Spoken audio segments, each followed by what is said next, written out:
கர்த்தர் கொடுத்த நாளுக்காய் கர்த்தரை நான் நன்றியோடு துதிக்கிறேன், ஸ்தோத்தரிக்கிறேன். நம்ம வேதாகமத்தை ஃபுல்லாக படித்தோன்னு வைங்க, அதில் எல்லா காரியமும் நம்முடைய வாழ்க்கையில் என்னென்ன தேவையோ எல்லாவற்றையும் நம்ம வேதத்தை வாசிக்கும் பொழுது எல்லா தேவைகளையும் சந்திக்கிறதுக்கு நமக்கு வந்து ஆலோசனை கொடுக்குற புக்கு தான் நம்ம வேதாகமம். அதனால் வேதாகமத்தை மட்டும் தினமும் படிங்க, தியானிங்க.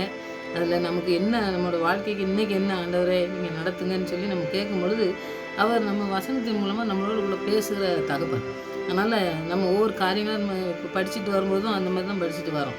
இன்றைக்கி பார்த்திங்கன்னா தர்மம் விடுறது எப்படி, நம்ம உதவி செய்கிறோம்ல, மற்றவங்களுக்கு உதவி செய்கிறது எப்படின்னு கூட ஆண்டவர் இது வந்து சொல்லித்தரணும்னு அவசியமே இல்லை. நமக்கு நிறைய பேருக்கு இந்த படித்தவங்களாக இருந்தாலும் படிக்காதவங்களாக இருந்தாலும் உதவி எப்படி செய்யணும் அப்படிங்கிறது வந்து எல்லாத்துக்குமே தெரியும்.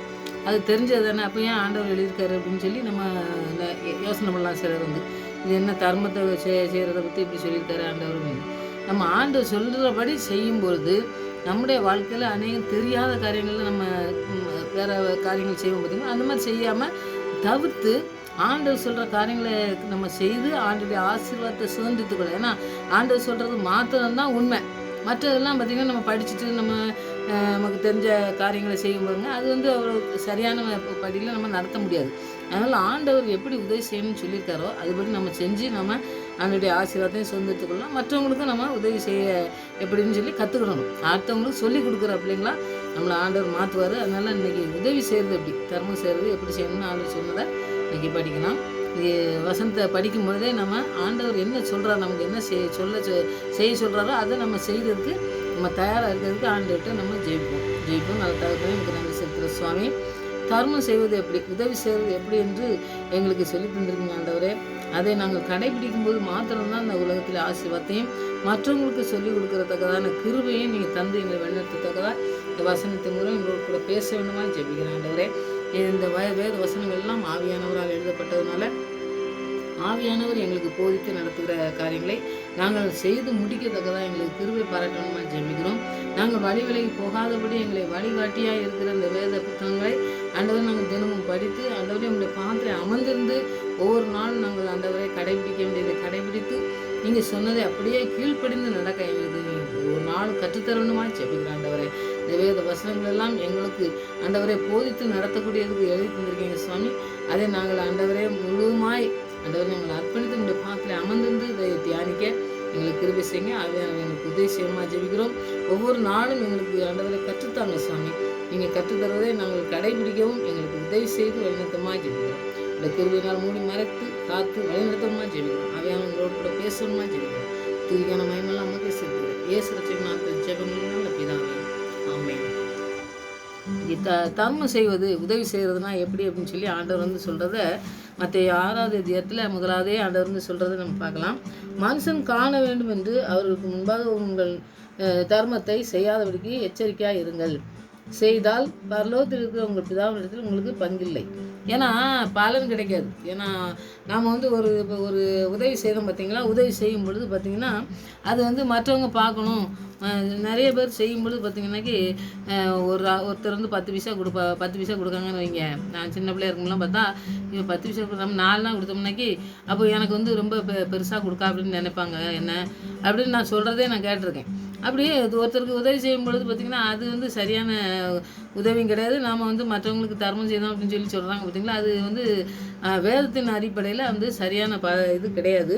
அதனால் வந்து எச்சரிக்கையாக இருங்கங்காரு. எச்சரிக்கைன்னா என்னது, நீ இப்படி இருக்காத அப்படின்னு சொல்லி சொல்கிறாரு. அதை நாம் வந்து கடைபிடிக்கணும். கடைபிடிக்கும் போது தான் நமக்கு அந்த ஆசீர்வாதம் நமக்கு கிடைக்கும் அப்படிங்கிறத நம்ம பார்க்கலாம். 2வது வசனம், ஆகையால் நீ தர்மம் செய்யும்போது எப்படி தர்மம் செய்யணும் அப்படிங்கிறத சொல்கிறார். மனுஷன் புகழப்படுவதற்கு மாயக்காரர் ஆலயங்களும் வீதியிலும் செய்வது போல உனக்கு முன்பாக தாரை ஊதுவியாதே, அவர் தன் பலனை அடைந்து திட்டார் என்று மெய்யாகவே எனக்கு சொல்லுகிறேன். ஏன்னா உங்களுக்கு என்ன சொல்கிறேன்னா, நீங்கள் வந்து தர்மம் செய்யும்போது பார்த்திங்கன்னாக்கி மனுஷன் புகழதுக்காண்டி ஆலயத்தில் வீதியிலலாம் நிறைய பார்க்குற மாதிரி கொடுப்பாங்க, நிறைய உதவி செய்வாங்க பார்த்தீங்களா, அந்த மாதிரி உதவி செய்யாத அப்படின்னு சொல்லி சொல்கிறாரு. இப்போ வேத வசனத்தில் அப்படின்னு உதவி செய்தோம்னாக்கி நம்ம கொடுக்கும்போது மற்றவங்க பார்க்கத்தானே செய்வாங்க. இது என்ன ஆண்டவர் இப்படி சொல்லியிருக்காரு அப்படின்னு நம்ம நினைக்கலாம். நானே படிக்கும்போது அதை யோசனை பண்ணேன். ஆனால் அந்த வேத வசனங்களில் நம்ம ஒரு கேரக்டர் தான் நம்ம படிக்க போகிறோம். அவங்க எப்படி உதவி செஞ்சாங்கன்னு பாருங்கள். அந்த மாதிரி தான் நம்ம உதவி செய்யணும்னு சொல்லுவார் ஆண்டவர் வந்து. நம்ம வந்து ரோட்டில் போகும்போது ஒருத்தருக்கு உதவி செய்யணும் 50 ரூபா 100 ரூபான்னு கொடுத்தோன்னு வைங்க, அதை மற்றவங்க பார்க்கணும் அப்படின்னு சொல்லி எங்களுக்காண்டி 100 ரூபா கொடுத்தேங்கன்னு சொல்லிகிட்டே இருந்தேன்னு வைங்க, அதான் தாரை உதாதேன்னு சொல்லுவார். நம்ம அவங்களுக்கு வந்து 100 ரூபா கொடுத்தேங்க, நான் சாப்பிட்றதுக்கு ஒரு 200 கொடுத்தேங்க, அந்த ஊழியத்துக்கு வந்து அவங்களுக்கு சாப்பாட்டுக்கு எல்லாத்துக்கும் நான் வாங்கி கொடுத்தேங்க, இப்படிலாம் சொல்லிகிட்டே இருக்காங்க பார்த்தீங்களா. அப்படி சொல்கிறவங்க வந்து அந்த பங்கை உனக்கு அந்த இதில் உள்ள பங்கு உனக்கு கிடைக்காது, அதில் உள்ள ஆசீர்வாதம் உனக்கு கிடைக்காது அப்படிங்கிற ஆண்டவர் வந்து. நான் எனக்கு தெரிஞ்ச ஒரு ஒரு அம்மா இருக்காங்க. அவங்க வந்து ஆலயத்துக்கு நிறைய செய்வாங்க. ஆனால் சொல்லுவாங்க, நான் வந்து இவ்வளோ துட்டு செஞ்சேங்க, இதுக்கெல்லாம் நான் தான் செஞ்சேன், இதுக்கெல்லாம் நான் தான் செஞ்சேன் அப்படின்னு சொல்லுவாங்க. ஆனால் சொல்லும் பொழுது எனக்கு வந்து அது எவ்வளோ சரி அவங்க செஞ்சதை சொல்கிறாங்க அப்படின்னு நினச்சிக்கிடுவேன். ஆனால் வேத வசனத்தை நம்ம படிக்கும்போது பார்த்தா அப்படி நம்ம சொல்கிறது வந்து தவறுன்னு தான் ஆண்டவர் சொல்கிறார். நம்ம வந்து ஆண்டவருக்குன்னு கொடுக்கோம், ஆண்டவருக்குன்னு செய்கிறோம், அது ஆண்டவர் வந்து நம்ம ஆசீர்வாதத்தை சுதந்திரிச்சு கொள்ள போகிறோம். அதை வந்து நம்ம மற்றவங்கள்ட்ட சொல்லி நம்ம அதுதான் தார உதாதாங்காரு. தார உதாரணா மற்றவங்ககிட்ட போய் நான் எரிச்சின்னு சொல்லாத அப்படிங்காரு. அப்படி சொன்னோம்னா நம்ம பங்கே இல்லை, அதில் பலனே உனக்கு கிடைக்காது அப்படின்னு சொல்கிறாரு. அதை நம்ம செய்யணும். அடுத்தது நீங்கள் 3வது வசனத்தை நீங்கள் படித்து பார்த்தீங்கன்னா, நீ தர்மம் செய்யும்போது உன் தர்மம் அந்தரங்கமாக இருப்பதற்கு உன் வலது கை செய்கிறதை உன் இடது கை அறியாதிருக்க கடவுது. பாருங்கள், வலது கைகிட்ட கொடுத்தோம்னா இடது கை அறியவே கூடாது அப்படின்னு சொல்கிறாரு. அப்போ நம்ம தர்மம் செய்கிறதே வச்சு ஒரு ஒரு உதவி செய்கிறதே எப்படி கொடுக்கணும்னு சொல்லி சொல்கிறாரு ஆண்டவர் வந்து. வலது கை கொடுக்கும்போது என்ன இடது கை நம்ம அப்படியே மூடி வச்சுட்டா இருக்க முடியும்? அப்படி கிடையாது. நம்ம கொடுக்கும்பொழுது எப்படி கொடுக்கோம், மற்றவங்களுக்கு கொடுக்கும்பொழுது அதை வந்து அவங்கள ஆசீர்வதிக்கக்கூடியதா, அவங்களுக்கு ஏதோ நன்மை செய்யக்கூடியதா நம்ம வந்து நம்மளால் முடிஞ்சதை செய்தோம் பாருங்கள். அந்த நன்மைகளை நம்ம செய்யும் பொழுது ஆண்டவர் நம்ம ஆசீர்வாதத்தை சுதந்திரிக்க நமக்கு செய்வார். ஆனால் வந்து நம்ம மற்றவங்க பார்க்கணும், மற்றவங்களுக்கு ஏதோ செய்தோம், அதனால் நமக்கு ஏதோ கிடைக்கும் அப்படிங்கிற மாதிரி செஞ்சோன்னு வைங்க, அதனால நமக்கு அந்த பலன் கிடைக்காதுன்னு தான் ஆண்டவர் வந்து இதை சொல்கிறாரு. நம்ம வந்து பாருங்கள், அந்தரங்கத்தில் இருக்கிற நமக்கு அந்த ஆண்டவருக்கு மாத்திரம்தான் தெரியணும் நம்ம கொடுக்குறது. மற்றவங்க நம்ம வந்து கொடுக்குறது வந்து நமக்கே வந்து தெரியக்கூடாதுங்காரு. வலது கை கொடுக்குறது இடது கைக்கே தெரியக்கூடாதுன்னு சொல்கிறாருன்னா, ஆண்டவருக்கும் நமக்கும் மாத்திரம்தான் அந்த கொடுக்குறது, அந்த உதவி செய்கிறது எல்லாமே. உதவி செய்கிறதுக்கே வந்து பாருங்க, நிறையா நமக்கு வந்து பணம் இருந்தாலும் சிலர் வந்து உதவி செய்ய மாட்டாங்க. அதெல்லாம் நிறைய பேர் இருக்காங்கல்ல. அந்த மாதிரி இல்லாதபடி நம்ம வாழ்க்கையில் ஆண்டவர் கொடுத்துருக்குற ஒரு கிஃப்ட் தான் அது. வந்து நம்ம கொடுக்கணுங்க ஒரு மனம் இருந்தாலே அது வந்து ஆண்டவர் கொடுக்கறது தானே. ஆண்டவர் கொடுக்க ஒரு மனம், நல்ல மனம் இருந்தால் தான் கொடுப்பாங்க. சொல்லுவாங்க, இவ்வளோ பணம் இருக்குது, உதவி செய்கிறதுக்கு மனம் இல்லாதனால கொடுக்க மாட்டாங்க அப்படின்னு சொல்லுவாங்க பார்த்தீங்களா. அந்த மாதிரி தான் இதெல்லாம். மனுஷன் புகழ்ச்சிக்கோ மற்றவங்க காணணுன்னு அந்த காரியங்கள்லாம் செஞ்சோம்னாக்கி நமக்கு வந்து அதில் பலன் இல்லை அப்படிங்கிறத நம்ம பார்க்கோம். ஆனால் விசுவாசி மற்றவர்களுக்கு உதவி செய்யும்போது பார்த்திங்கனாக்கி நம்ம விசுவாசியாக இருக்கலாம், ஆண்டவருக்கு பிள்ளையாக இருக்கலாம், அவங்க உதவி செய்யும்போது நமக்கு ஏதோ இவங்ககிட்டேருந்து நமக்கு கிடைக்கும் அந்த மாதிரி நினச்சிக்கிட்டு. நீங்கள் இப்போ நிறைய பேர் பாருங்கள், கல்யாண வீட்டுக்கு போவாங்க, அவங்க வந்து அவங்க திருப்பி நமக்கு செஞ்சுருவாங்க, அதுக்காண்டி நம்ம போகணும் அப்படின்னு சொல்லி சொல்லுவாங்க சிலர், நான் பார்த்துருக்கேன். அப்படி கிடையாதுங்க. நமக்கு தரதுக்கே முடியாமல் இருப்பாங்க பார்த்தீங்களா, அவங்களுக்கு நம்ம போய் செய்கிறது தான் ஆண்டவர் விரும்புதார். அதுதான் நம்ம மொத்த கருத்து அதில். அது மாதிரி தான் இப்போவும் நமக்கு ஏதோ அவங்ககிட்ட கிடைக்கும் அப்படிங்கிறதுக்காண்டி நம்ம வாழ்க்கையில் ஏதோ ஒரு அவங்க உதவி தேவைப்படும் அப்படின்னு சொல்லி நாம் அவங்களுக்கு உதவி செஞ்சோம்னாக்கி நம்ம வந்து மாய்மாலமாக தான் ஆண்டவர்கிட்ட நம்ம வாழ்ந்தோம். அவருக்கு உண்மையாக நம்ம வாழலை, உண்மையாக உதவி செய்யலை, உண்மையாக அவர் ஆண்டவர் சொன்னதை நம்ம கேட்கலன்னு சொல்லி அர்த்தம். அதனால் வந்து ஆண்டவர் வந்து எப்போவுமே வந்து பார்த்திங்கனாக்கி உதவி செய்கிறதுக்கு ஒரு நமக்கு இலவசமாக தான் அவர் வந்து நமக்கு அந்த பணமோ மற்ற காரியங்கள்லாம் செய்கிறதுக்கு நமக்கு உதவி செய்கிறாரு. ஒரு வேலை வாங்கி கொடுக்கலாம், அந்த மாதிரி இப்போ ஒவ்வொருத்தருக்கும் ஒவ்வொரு கிஃப்ட் இருக்குது பார்த்திங்களா, அவங்க செய்யலாம். ஆனால் வந்து ஆண்டவர்கிட்ட தான் நம்ம பிரதிபலனே எழுதி பார்க்கணும். இவங்ககிட்ட வந்து மனுஷங்கிட்ட வந்து எழுதி பார்க்கவே கூடாது. அப்படிப்பட்ட தர்மத்தை தான் ஆண்டவர் செய்யணும்னு சொல்கிறார். ஏன்னா வந்து மனுஷன் ஏதோ நமக்கு செய்வான் அப்படின்னு சொல்லி செஞ்சாங்கன்னாக்கி ஆண்டவருக்கும் அதுக்கும் நமக்கும் சம்மந்தமே கிடையாது. ஏன்னா ஆண்டவர் வந்து செய்யக்கூடிய காரியங்கள் பெரிய காரியம், மனுஷங்கிட்ட இருந்து வாங்குகிற காரியம் சின்ன காரியம். அதனால் சின்ன காரியத்தை வாங்குறதுக்கு நாம் வந்து ஒருத்தருக்கு உதவி செஞ்சு அதுலேருந்து நம்ம அதை ஆசீர்வாதத்தை சுதந்திரிக்க வேண்டிய தேவையில்லை. அதனால் வேதத்தை வாசித்து நம்ம விசுவாசமாக ஆண்டவர்கிட்ட விசுவாசமாக இருந்தோம்னாக்கி ஆண்டவர்கிட்ட தான் நமக்கு, ஆண்டவரே நீங்கள் எனக்கு இந்த உதவி செய்கிறதுக்கு எனக்கு வந்து இந்த நேரத்தை எங்களுக்கு தந்திருக்கீங்க, இந்த பணத்தை கொடுத்துருக்கீங்க, இல்லாட்டா அந்த வேலையை வாங்கி கொடுக்கறதுக்கு ஒரு காரியத்தை செய்கிறதுக்கு எனக்கு இந்த நேரத்தை தந்திருக்கீங்க, அதை வந்து நான் அவங்களுக்கு செய்கிறேன். அவங்களுக்கு செய்யும் பொழுது அந்த ஆசீர்வாதம் எனக்கு கண்டிப்பாக நீங்கள் செய்வீங்க ஆண்டவரே அப்படின்னு சொல்லி ஆண்டவர்கிட்ட தான் நம்ம ஜெபிக்கணும். ஆண்டவர்கிட்ட தான் நம்ம இந்த உதவி செய்கிற போதெல்லாம் பார்த்திங்கனாக்கி மற்றவங்கள்ட்ட யார்ட்டையும் சொல்ல வேண்டிய அவசியம் இல்லை. ஆண்டவர்கிட்ட சொல்லி நம்ம ஜெபிக்கணும், நமக்கு முடிஞ்ச அளவுக்கு உதவி செய்யணும். அதுதான் நமக்கு பெரிய காரியங்களை நமக்கு உருவாக்கக்கூடியதாக இருக்குது. அதனால் நாம் வந்து ஆண்டவர் தான் நமக்கு எல்லாமே செய்யணும் அப்படிங்கிறதுல, இந்த தர்மம் உதவி செய்கிறதுல நீங்கள் உறுதியாக நம்ம இருக்கும் பொழுது ஆண்டோடைய ஆசீர்வாதத்தை நம்ம சுதந்திரத்துக்கொள்ள முடியும். இதில் வந்து நாம் வந்து பைபிள்லேருந்தே ஒரு கேரக்டரை எடுத்து நம்ம நிறைய கொடுத்துருக்காரு ஆண்டவர் வந்து. அதில் நாம் ஒரு ராமாவை பற்றி படிக்கும் பொழுது நமக்கு நம்முடைய வாழ்க்கையில் நம்ம இந்த தர்மம் செய்கிறதுல நம்ம எப்படி இருக்கோம், அவங்க எப்படி இருந்தாங்க, எப்படி ஆசீர்வாதத்தை சுதந்திரிச்சாங்க அப்படிங்கிறதெல்லாம் நம்ம பார்க்கும் பொழுது ஆண்டவர் பெரிய காரியங்களை நமக்கு செய்வார் அப்படிங்கிறத நம்ம உறுதியாக நம்பி விசுவாசித்தா நம்ம ஜெபிக்கணும். ஜெபித்து நம்ம இந்த உதவி செய்கிறத நம்ம செய்யலாம். சின்ன காரியமாக இருக்கலாம், ஆனால் வந்து ஆண்டவர்கிட்ட ஜெபித்துட்டு நம்ம செய்யும் பொழுது ஆசீர்வாதத்தை சுதந்திரிக்கலாம். அப்போஸ்தலர் 9வது அதிகாரத்தில் 36வது வசனத்தில் தொற்கால் அப்படின்னு சொல்லி ஒரு அம்மா இருந்தாங்க, அவங்க விதவையாக இருந்தாங்கன்னு சொல்லி நம்ம பார்க்கலாம். நீங்கள் 9வது அதிகாரத்தில் 36வது வசனத்தை நீங்கள் படித்து பார்த்தீங்கன்னாக்கி இந்த அப்போஸ்தலரில் நீங்கள் நிறையா அந்த வசனங்களை வாசிக்கிறவங்களா இருந்தால் இதெல்லாம் இவங்களை பற்றி நீங்கள் தெரிஞ்சிருப்பீங்க. அதனால் நீங்கள் நம்ம வாசித்தா தான் உங்களுக்கு புரியும். அதனால தான் நான் படிக்கலாம். 9:36 பார்த்தீங்கன்னாக்கி, யோபா பட்டணத்தில் கிரேக்க பாஷையிலே தொற்கால் என்று அர்த்தம் கொள்ளும் தபிதாள் என்னும் பேருடைய ஒரு சீசி இருந்தால், அவள் நற்கிரியையும் தர்மங்களையும் மிகுதியாய் செய்து கொண்டு வந்தாள் அப்படின்னு சொல்லி இருக்குது. அப்போ அவங்க வந்து என்ன செஞ்சாங்கன்னா, மிகுதியாக அவங்க வந்து நற்கிரியைகளையும் தர்மங்களையும் மிகுதியாக செஞ்சாங்கன்னு சொல்லி போட்டிருக்கு. அப்போ வந்து அவங்க வந்து செஞ்சதை வந்து யாருக்குமே சொன்ன மாதிரியே அவங்க யாருமே செய்யலை. ஆனால் வந்து அந்தரங்கத்தில் தான் செஞ்சுருக்காங்க. நிறைய பேருக்கு செஞ்சுருக்கிறதுனால அவங்க வந்து அவங்களுடைய வாழ்க்கை எப்படி இருந்ததுன்னு பாருங்கள். நற்கிரிகளை இதெல்லாம் செய்கிறது, இந்த உதவி செய்கிறதெல்லாம் பார்த்திங்கன்னாக்கி அவங்களுக்கு வந்து அவங்க மற்றவங்கள்ட்ட அன்பு காட்டுறது வந்து அவங்களுக்கு வந்து ஒரு பெரிய ஆண்டவர் கொடுத்த கிஃப்ட்டுன்னு சொல்லி அவங்க செய்கிறாங்க. அப்போ விதவியாக இருக்கவங்க இத்தனை பேருக்கு விதவிகளுக்கெல்லாம் எப்படி செஞ்சாங்க அப்படின்னம்னாக்கி, அப்போ இப்போ நம்ம வாழ்க்கையில் எடுத்து பார்த்தோம்னாக்கி அவங்களுக்கே வந்து உதவி செய்கிறதுக்கு ஒரு ஆள் தேவைப்படும்.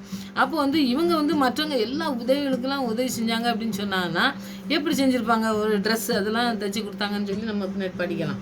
அந்த மாதிரி அவங்க செஞ்சாங்கன்னு சொல்லி நம்ம அவங்க கூட இருந்த விதவைகளுக்கெல்லாம் அந்த மாதிரி உதவி செஞ்சுருக்காங்க.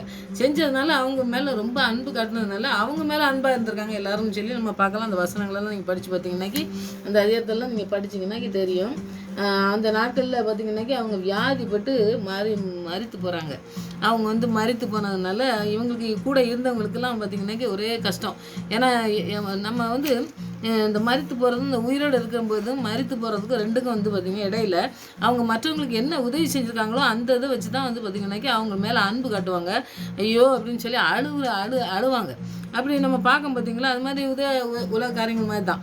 அதனால் இவங்களுக்கு இருந்ததே பார்த்திங்கனாக்கி அவங்க உதவி செய்கிறது அன்பு. அந்த ஆண்டவர் கொடுத்த அந்த பரிசுத்த ஆவியானவர் கொடுத்த அந்த அன்பு தான் அந்த நற்கிரிகளை நம்ம செய்ய முடியும். அந்த நல்ல காரியங்களை செய்கிறதுக்கு அவங்க வந்து விதவையாக இருந்தாலும் செஞ்சாங்கன்னு சொல்லி பார்க்கணும்.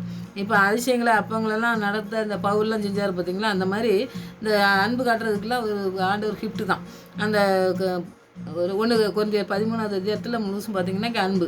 அடுத்தது வந்து 1 பேதுரு 4:10-11 பார்த்திங்கன்னாக்கி அவங்க வந்து எப்படி வழிகளில் போனாங்க, எப்படி நம்ம உதவி செய்யணும் அப்படிங்கிறத பற்றி நம்ம பின்னாடி படிக்கலாம். இந்த தொற்காலுக்கு வந்து பிரசங்கம் செய்யலாம். இந்த தொற்காலை பற்றி நம்ம படிச்சுக்கிட்டு இருக்கோம். இப்போ தொற்காலை பற்றி நம்ம பார்க்கலாம். அற்புதங்களை அடையாளங்களும் செய்த பவுல் மாதிரி தான் இவங்களும் செஞ்சுருக்காங்கன்னு சொல்லி நம்ம பார்க்கலாம். அது மாதிரி பாருங்கள், ஒரு பெண்ணை வந்து எவ்வளோ ஆண்டவர் பவுல் எவ்வளோ பெரிய ஊழியக்காரரு, அவர் செஞ்ச காரியங்களும் இந்த அம்மாவும் செஞ்சுருக்காங்கன்னு சொல்லி நம்ம பார்க்கலாம். அப்போது அந்த தொற்காலுக்கு வந்து பிரசங்கம் செய்ய தெரியல. ஏன்னா பிரசங்கம் பெரிய படித்து பிரசங்கம் பண்ண செய்ய தெரியாது. ஆனால் நற்கிரியல் செய்ய அந்த ஆண்டவரை பற்றி ஆண்டவர் என்ன அன்பு காட்ட சொன்னாரா, அவங்களுக்கு உதவி செய்ய சொன்னாரா, அதை வந்து செய்கிறதுக்கு தான தர்மங்கள்லாம் செய்கிறது அவங்க வந்து சொத்தாக இருந்திருக்கு. ஏன்னா வந்து இதுதான் என் சொத்து அப்படின்னு சொல்லுவார்ல ஆண்டவர் வந்து சொல்லுவார், இந்த வேத வசனம் தான் எனக்கு சாப்பாடும் பாரு பார்த்தீங்களா. அது மாதிரி இவங்க சொத்தை வந்து பார்த்திங்கன்னா அன்பு காட்டி மற்றவங்களுக்கு உதவி செய்கிறத ஆண்டவர் கொடுத்துருக்கதை செய்தாங்க. ஆனால் வந்து இவங்க நோயில் மறுத்தாங்கன்னு நான் சொன்னேன் பார்த்தீங்களா. அப்போ அழுதுகிட்டு இருக்காங்க எல்லோரும். அந்த இடத்துல பேதுரு வராரு. நீங்கள் அந்த வசனத்தெல்லாம் படிச்சிங்கனாக்கி நிறையா படிக்க வேண்டியிருக்குது, படிங்க. அவர் வராரு.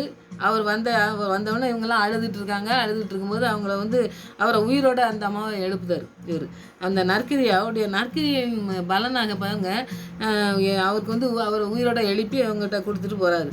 அப்போது உயிரோட எழுப்பப்பட்ட பிறகு பார்த்திங்கனாக்கி அவங்க விசுவாசத்தில் இன்னும் ஆண்டவர்கிட்ட எழும்பி பிரகாசிக்க அவங்க அந்த மற்றவங்களோட கூட இருந்து இன்னும் அதிகமாக ஊழியம் செய்ய அநேக அன்பு காட்ட அவங்கள வந்து பயன்படுத்தினார். ஏன்னா வந்து மரித்து போனோம்னாக்கி திருப்பி அவங்களோட நற்கிரியை வந்து நின்று போகும்.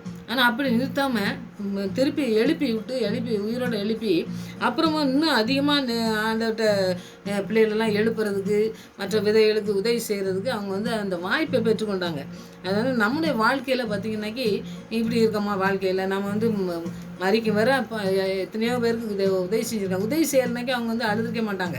அவங்க அழுது இவர் இப்போ பேதுரு போய் அவர் உயிரோடு எழுப்பி அப்புறம் இன்னும் அதிகமாக அவங்க வந்து ஆண்டவரை வந்து சொல்கிறதுக்கு இன்னும் அதிகமாக ஆண்டவர் வந்து அவங்கள பயன்படுத்துகிறாரு. அப்போ நம்முடைய வாழ்க்கையில் பார்த்திங்கன்னாக்கா ஆண்டவர் நீங்கள் என்ன நடத்துறதுக்கு வச்சுருக்கீங்க ஆண்டவரை, அதை நாங்கள் செய்யறதுக்காண்டி எங்களை நீங்கள் நடத்துங்க அப்படின்னு சொல்லி இந்த அம்மாவுக்கு கொடுத்தது அன்பு. அந்த அன்பை பயன்படுத்தி மற்றவங்களுக்கு உதவி செய்து அந்த ஆசீர்வாதத்தை சுதந்திரத்து மற்றவங்களோட கூட பகிர்ந்து கொண்டாங்க பார்த்தீங்களா. அந்த மாதிரி நமக்கு என்ன தந்திருக்காரு, நமக்கு உதவி செய்கிறதுக்கு தந்திருக்காரா, நமக்கெல்லாம் எவ்வளோ உதவி செய்ய முடியும், அதை நம்ம உதவி செய்கிற பிள்ளைங்களாம் நம்ம இருக்கணும். அப்போ உதவி செய்கிற போது ஆண்டவர் பிள்ளையாக நம்ம வாழ முடியும். அதுதான் இந்த அம்மா செஞ்சுருக்காங்க. இந்த அம்மா மாதிரி நம்ம செஞ்சு நம்முடைய வாழ்க்கையில் பார்த்திங்கன்னா உதவி செய்ய வேண்டிய இடத்துல நம்ம உதவி செஞ்சு ஆண்டவருடைய ஆசீர்வாதத்தை சுதந்திரிச்சுக்கணும். அதனால் பணம் வந்து ஒரு பெருசே கிடையாது. ஆண்டவருடைய அன்பு நம்மகிட்ட இருந்துனாக்கி நம்ம உதவி செய்கிறதுக்கு எந்த இடத்துலையும் செய்யலாம். அதனால் ஆண்டவர் அப்படிப்பட்ட கிருபையை நமக்கு தந்திருந்தோம்னா அந்த கிருபையை நம்ம பயன்படுத்துறதுக்கு எப்படி பயன்படுத்தணும்னு ஆண்டவர் சொல்லி தந்தாரோ அதுபடி நம்ம செய்து ஆண்டவருடைய ஆசீர்வாதத்தை சுதந்திரிச்சு கொள்ளணும். அதுக்காக நீங்கள் ஜெபிங்க, கர்த்தர் பெரிய காரியமே செய்வார். இந்த வசனத்தின் மூலமாக இந்த அம்மாவை பற்றி படித்து இன்னும் நிறையா இருக்குது, படித்து ஆண்டவருடைய ஆசீர்வாதத்தை சுதந்திரிச்சு கொள்ளுங்கள். இப்போ நாம் வந்து இந்த அமெரிக்காவில் வாழ்ந்த ஒரு பெரிய பணக்காரரை பற்றி கொஞ்சம் படித்தோம்னாக்கி அவரை பற்றியும் நம்ம அவருடைய வாழ்க்கையில் என்ன நடந்துன்னு பார்த்தோம்னாக்கி நம்முடைய வாழ்க்கையிலையும் நம்ம வந்து எப்படி நடக்கணுங்கிறது தெரியும். பண வசதிகள் நிறைய பணம் இருந்தாமனாக்கி ஒன்றுமே கவலையே கிடையாதுன்னு சொல்லிட்டு இருக்காங்க பார்த்தீங்களா. அந்த மாதிரி நம்ம இருந்தோமானால் அப்படி இருக்கிறது வந்து தவறு அப்படிங்கிறத அந்த மனுஷன் மூலமாக நம்ம படிக்கலாம். இவர் வந்து பாருங்கள் அமெரிக்காவில் வாழ்ந்தவர், அவர் ஒரு பெரிய பணக்காரரு. அவருடைய சரித்திரத்தை தான் நம்ம இன்றைக்கி பார்க்கலாம். ஜான் டி ராக்ஃபெல்லர் இவர் வந்து ஒரு கோடீஸ்வரன், பெரிய கோடீஸ்வரராக இருந்தார். உலகில் வாழ்ந்த ஒரு மனுஷன்னா கோடீஸ்வரன்னா எப்படி இருப்பாங்க, அவர் ஒரு வாரம் வருமானம் வந்து $1 கோடி. அவர் வந்து ஆண்டவர் கொடுத்த ஞானத்தில் ஒரு பெரிய கம்பெனி, அந்த ஆயில் கம்பெனியை உருவாக்கி அங்கே பெரிய பண வசதியோடு இருந்தார். 53 வயசில் அவருக்கு வந்து சின்ன வயசுலே அவர் வந்து 20 வயசுலே அந்த மாதிரி பெரிய கண்டுபிடிப்பெல்லாம் கண்டுபிடிச்சி நிறைய ஆராய்ச்சியெல்லாம் பண்ணியிருக்காரு. 53 வயசில் உலகத்தில் ஒரு மிக பெரிய பணக்காரன்ல ஒரு ஆளாக இருந்திருக்காரு. ஆனால் வந்து அவர் அந்த நேரத்தில் தான் அவர் இந்த சூழ்நிலை வந்து நம்ம வாழ்க்கையெல்லாம் ஒரு நல்லா போயிட்டுருக்கோம். திடீர்னு ஒரு புயல் காற்று அடித்த மாதிரி இருக்கும், அந்த வாழ்க்கையே வந்து திசை மாறி போகும் பார்த்திங்களா. அந்த மாதிரி ஒரு வாழ்க்கையிலையும் பார்த்திங்கனாக்கி நம்ம வாழ்க்கையில் நடக்கிறது போல் ஒரு வியாதி வந்து தலைமுடி, அடுத்தது இந்த புருவத்தில் இருக்கும் பார்த்திங்களா, அந்த முடியெல்லாம் அப்படியே விழுந்துருக்குது. அப்போது டாக்டர்கிட்ட போனோடனே பாருங்கள் அவருக்கு வந்து இந்த மாதிரி ஒரு தலைலாம் மொட்டை மாதிரி இருந்து மற்ற இந்த ஏதோ ஒரு வித்தியாசமாக இருந்தோம்னாக்கி அவங்க வந்து வசதி உள்ளவன் நல்ல வசதியோடு சாப்பிட வைக்க மற்ற எல்லாமே செஞ்சுட்டு இருந்திருப்பாங்க பார்த்தீங்களா. அப்படி இருந்திருக்கும்போது இவருக்கு வந்து என்ன செய்யணுமா, அவருக்கு வந்து கவலை வந்துடுச்சு. என்ன ஆண்டவரே இப்படி நமக்கு ஒன்றுமே இல்லாமல் என்ன பண்ணணும்னா டாக்டர்கிட்ட போனோம்னாக்கி சாப்பிட்றதுக்கு பிஸ்கட்டும் பால் மட்டும் தான் சாப்பிடணும் நீங்கள். ஆனால் அதை சாப்பிட்டுட்டு தூங்கவும் முடியலை. அவருக்கு தூங்கவும் முடியாமல் மருத்துவர்கள் கடைசியில் என்ன சொல்லிட்டாங்கன்னா சாப்பிட்டதை பற்றி ஒன்று, அடுத்தது பார்த்திங்கனாக்கி வேதனை ஒரு முக்கில் எல்லாமே சேர்ந்து கடைசியில் மருத்துவர்கள் சொன்னால் நீ 1 வருஷம் தான் உயிர் வாழ்வேறு, அதுக்கப்புறம் நீ செத்து போயிரு அப்படின்னு சொல்லிட்டு டாக்டர்லாம் சொல்லியிருந்தாங்க. இப்போ இவருக்கு வந்தவொடனே பார்த்திங்கனாக்கி என்ன கவலை வந்திருக்கும், நம்முடைய வாழ்க்கையில் அப்படி சொன்னோம்னாக்கி நம்ம சிந்திக்கிறதுக்கு நம்ம நைட்டு வந்தோம் வீட்டில் வந்து என்ன தூங்குவோமா, அப்புறம் வந்தோடனே அவருக்கு வந்து சிந்திக்க ஆரம்பிச்சிட்டாரு. ஏன்னா ஆண்டவர் கொடுத்த ஒரு கிருபை இருந்ததுனாக்கி நம்முடைய வாழ்க்கையிலையும் இதை சிந்திக்கணும். நம்ம ஆண்டோடைய வார்த்தையை சிந்திச்சு இந்த பணத்தெல்லாம் நம்ம என்ன செய்ய போகிறோம் அப்படின்னு சொல்லிட்டு ஒரு சிந்திப்போம் பார்த்திங்களா. அந்த மாதிரி இவர் வந்து பணத்தெல்லாம் என்ன செய்ய, இந்த பணம் வந்து என்ன நித்தியத்துக்கு கொண்டு போகாது, அது கரெக்டாக எனக்கு தெரியும். அதனால் இந்த பணத்தை நம்ம என்ன செய்யணும், இந்த பணத்தை நம்மளால் 1 வருஷத்தில் செத்து போகிறோம்னு சொல்லி டாக்டர் சொல்கிறாரு. ஆனால் நம்ம என்ன செய்யணும்னு சொல்லி அவர் ஒரு சிந்தனை பண்ணி, ஏன்னா நிறையா வந்து அவர் வந்து சின்ன வயசுலேயே வந்து நல்லா மைண்டெல்லாம் இது பண்ணி நல்லா மூளை எல்லாம் நல்லா வளர்த்து நல்லா நிறைய கம்பெனிகளை அவங்கெல்லாம் உருவாக்கி ஆராய்ச்சி பண்ணுறது அந்த மாதிரிலாம் பண்ணுறதுனால இது உடனே வந்து அந்த என்ன தீர்மானம் எடுக்கணுங்கிறத ஆண்டவர் கற்றுக் கொடுத்து தான் செஞ்சுருக்காரு. இது தானாலே வரவே வராது. அவருடைய வாழ்க்கையில் சில தீர்மானங்களை எடுக்க ஆரம்பித்ததில் முதல்ல வந்து என் பணத்தை வந்து ஆலயங்கள் கட்டுறதுக்கு கொடுப்பேன், ஆலயங்களுக்கு நிறைய ஆலயங்களுக்கு அள்ளி கொடுக்குறது, அப்புறம் ஏழைகளுக்கெல்லாம் நிறைய ஏழைகள் இருப்பாங்க பார்த்திங்களா, அவங்களுக்குலாம் கொடுக்கணும் அப்படின்னு சொல்லிட்டு அவனுக்கு கொடுத்துருக்காரு. அடுத்தது அவர் பேரில் ஒரு மருத்துவ ஆராய்ச்சி மையம் ஒன்று நடத்துறதுக்கு தயார் பண்ணி எல்லாம் பண்ணியிருக்காரு. இப்போ அவருக்கு பணம் வந்து ஒரு பெரிய காரியம் கிடையாது. அந்த பணத்தை வந்து எப்படி கொடுக்கணும், உதவி செய்யறதுக்கு மற்றவங்களுக்கு கொடுக்கணும் அப்படிங்கிறத நிறைய உதவி செஞ்சாருன்னு சொல்லி அவரை பற்றி எதுவும் நான் சுருக்கமாக சொல்கிறேன். அப்படி செய்ய ஆரம்பித்தார். இப்போ இவருக்கு மகிழ்ச்சி வந்துட்டு, இவருக்கு வந்து என்ன குறை இருக்குது, எனக்கு ஒன்றுமே குறையே இல்லை, நான் எல்லாருக்கும் நல்லா செய்தேன், நல்லா எல்லாரும் கூடயும் நான் பழகுறேன், ஆலயத்துக்கு போகிறேன், அப்புறம் பாருங்கள் ஏழைகளுக்கு கொடுக்கேன், அப்புறம் வந்து ஆராய்ச்சி மையத்துக்கு போனோம்னாக்கி அங்கே மருத்துவம் மற்ற எல்லாத்தையும் பார்க்கேன். இவ்வளோத்தையும் பார்த்துட்டே இருக்கும்போது பார்த்தீங்கன்னாக்கி இது பூரா ஆண்டவர் செய்கிற காரியங்கள் தான். நமக்கு இப்போ நமக்கு ஏதோ கொடுத்துட்டு அதை வந்து நம்ம வீட்டிலே பூட்டி வச்சுட்டு சாப்பிட்டே இருக்கணும்னு அப்படி அது செய்கிறாங்க பார்த்தீங்களா, அது தவறான காரியம். வெளியே ஆண்டவருக்கு என்ன செய்யணும்னு சொல்லி ஆண்டவர் சொல்கிறது செய்கிறாங்க பார்த்தீங்களா. இவர் அப்படி செஞ்சதுனால என்ன பண்ணாருன்னா, 53 வயசில் நீ 1 வருஷம் தான் இருப்ப, அப்போ 54 வயசில் நீர் இறந்து போயிருன்னு சொல்லி சொன்ன டாக்டர்கள் சொன்ன சர்டிஃபிகேட். ஆனால் வந்து அவர் வந்து 98 வயசுக்கு மேலே தான் மறித்தாருன்னு சொல்லி நம்ம பார்க்கோம். அப்போ அவர் வந்து வாழ்க்கையில் எப்படி அவர் மகிழ்ச்சியோடு வாழ்ந்துருப்பாருன்னு பாருங்கள். மருத்துவம் சொல்கிறத வந்து முழுமையாக நம்ம விசுவாசிக்கணும்னு அவசியம் கிடையாது. ஏன்னா ஆண்டவர் நம்மளை வச்சு என்ன திட்டம் வச்சுருக்காரோ அது நம்ம நடக்கணும் அப்படிங்கிற அர்ப்பணிப்பு இருந்துனாக்கி இந்த மனுஷனை மாதிரி நம்மளும் வாழ முடியும். எத்தனையோ ஆராய்ச்சிகள் பண்ணவர், எத்தனையோ படிப்பு எல்லாமே இருந்தாலும் சில கெட்ட பழக்கங்களும் இருந்திருக்குன்னு சொல்லி நம்ம பார்க்கலாம். ஆனாலும் பார்த்திங்கன்னாக்கி நம்ம வாழ்க்கையில் நம்ம எப்படி நடத்துவார் ஆண்டவருங்கிறத பார்க்கறதுக்காண்டி தான் இவரை பற்றி நான் எடுத்து நான் உங்களுக்கு சொல்கிறேன். அதனால் மற்ற வியாதிகள் பணம் வந்தவுடனே வியாதியெல்லாம் நம்ம சுகமாக்கிடலாம்னு நிறைய பேர் நினைக்காங்க பாருங்க. அதெல்லாம் இல்லை. எந்த வியாதியும் பரம வைத்தியரா பரிகாரியாகிய வைத்தியர் அவர் தான். நமக்கு எந்த நோய் வந்தாலும் நமக்கு சுகமாக்கக்கூடிய ஒரு ஆண்டவர் இருக்கும்போது அவர்கிட்ட தான் நம்ம நோய்களை பற்றி சொல்லி அவர் தான் நம்ம நோயெல்லாம் சுகமாக்கிறதுக்கு சுமந்து தீர்த்தார். சிலுவையில் எல்லாவற்றையும் சுமந்து தீர்த்தவர். நோய்களை பாவங்களை பரிசுத்தமாக எல்லாமே செஞ்சு முடித்தவர். அதனால் நாம் எப்படி வாழ்க்கையில் இருக்கோங்க, இந்த தொற்காலையை பார்த்து பேதுரு போய் அவர் உயிரோடு எழுப்பி இன்னும் அதிகமாக நடத்துறதுக்கு செஞ்சாரோ அதுபோல் நம்ம ஆண்டவரும் அதுபோல் நம்மளை செய்வார். நம்முடைய வாழ்க்கையில் என்ன செய்யணும்னு சொல்லி நம்ம ஆண்டவர் நம்மளை வச்சுருக்காரோ அந்த இடத்துல நாம் செய்கிறதுக்கு நம்ம உறுதியாக நம்ம இருந்து ஆண்டவருக்கு செய்யும் பொழுது ஆண்டவர் பெரிய காரியங்கள் நம்ம செய்வார். அதனால் விசுவாசத்தோடு நம்ம ஜெபிக்கணும். உதவி செய்கிறதுக்கு நமக்கு முடிஞ்சுன்னா உதவி செய்யணும். அப்போது ஆண்டோடைய ஆசீர்வாதத்தை நம்ம சுதந்திரத்துக் கொள்ள முடியும். பிறர் பார்க்கறதுக்காண்டி நம்ம செய்யக்கூடாது, பிறர் ஏதாவது நமக்கு செய்வாங்கிறதுக்காண்டி நம்ம செய்யக்கூடாது. ஆண்டவர் நமக்கு பிரதிபலனை தருவார். நமக்கு இந்த இடத்துல இதை செய்கிறதுக்கு நமக்கு உதவி செய்யறதுக்கு நமக்கு வந்து நம்ம செஞ்சுருக்காரு. நம்ம கீழே வந்துட்டாங்க, ஒருத்தர் தூக்கி விடுதுன்னு வைங்க, அதே ஒரு உதவி தான். அதனால் அந்த மாதிரி காரியங்கள் செய்யும் பொழுது ஆண்டவர் அதை வந்து நமக்கு திருப்பி செய்வாங்க அப்படிங்கிறதுக்காண்டி செய்யவே கூடாது. அந்த காரியத்தை நம்ம மனசில் வச்சு இன்றைக்கி நம்ம உதவி செய்கிறத பிள்ளைங்களுக்கு, மற்ற பிள்ளைகளுக்கு நம்ம உதவி செய்கிறதுக்கு நம்ம கற்றுக் கொடுக்குற பிள்ளைங்களாக இருக்கணும். எப்படி உதவி செய்யணும்னு சொல்லி நீங்கள் அப்படி தான் செய்யணும், நீங்கள் பிரதிபலனை பார்த்துட்டுலாம் செய்யவே கூடாது அப்படின்னு சொல்லி நம்ம சொல்லிக் கொடுத்து அந்த பிள்ளைகளும் நம்ம கற்றுக்கிட்டாங்கன்னாக்கி அவங்க அநேக பிள்ளைகள் சொல்லிக் கொடுப்பாங்க. அதனால் அநேக பிள்ளைகள் ஆசீர்வாதத்தை சேர்ந்ததுக்குள்ளே உதவி செய்கிறது ரொம்ப முக்கியமானதுங்க.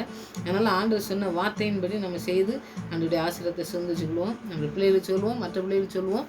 கர்த்தர் பெரிய காரியங்கள் செய்வார். ஆமென்.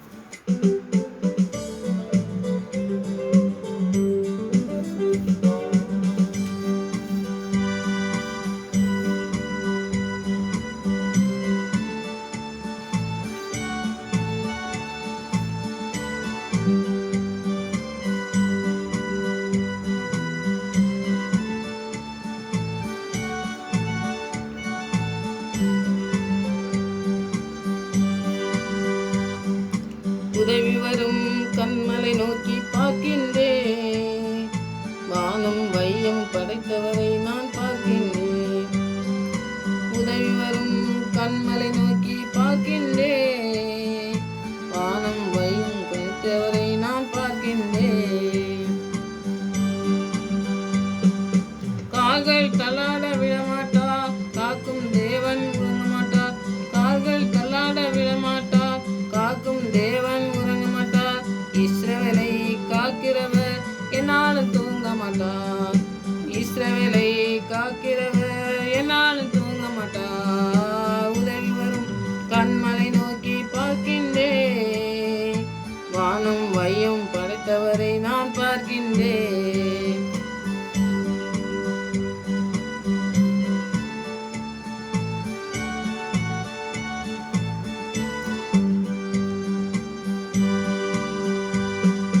கர்த்தர் என்னை காக்கின்றார், எனது நிழலாயிருக்கின்றார்.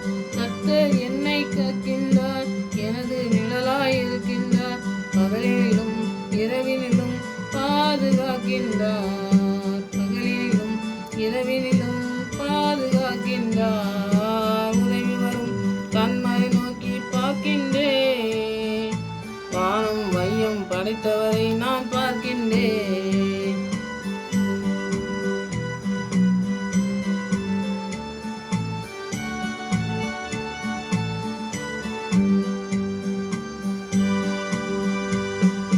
கர்த்தர் எல்லா தீங்கிற்கும் விலக்கி என்னை காத்திடுவார், கர்த்தர் எல்லா தீங்கிற்கும் விலக்கி என்னை காத்திடுவார். அவர் எனது ஆத்துமாவை அனுதினம் காத்திடுவார், அவர் எனது ஆத்துமாவை அனுதினம் காத்திடுவார். உதவி வரும் கண்மலை நோக்கி பார்க்கின்றேன், வானம் மையம் படைத்தவரை நான் பார்க்கின்றேன்.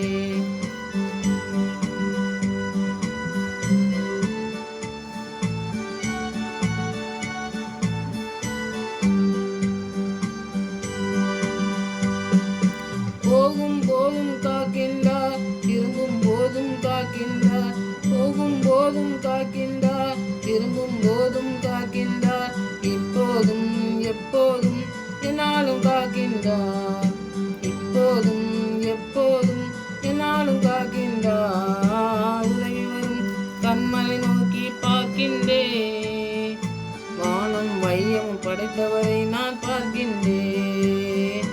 உதவி வரும் கண்மலை நோக்கி பார்க்கின்றேன், வானம் வையம் படைத்தவரை நான் பார்க்கின்றேன்.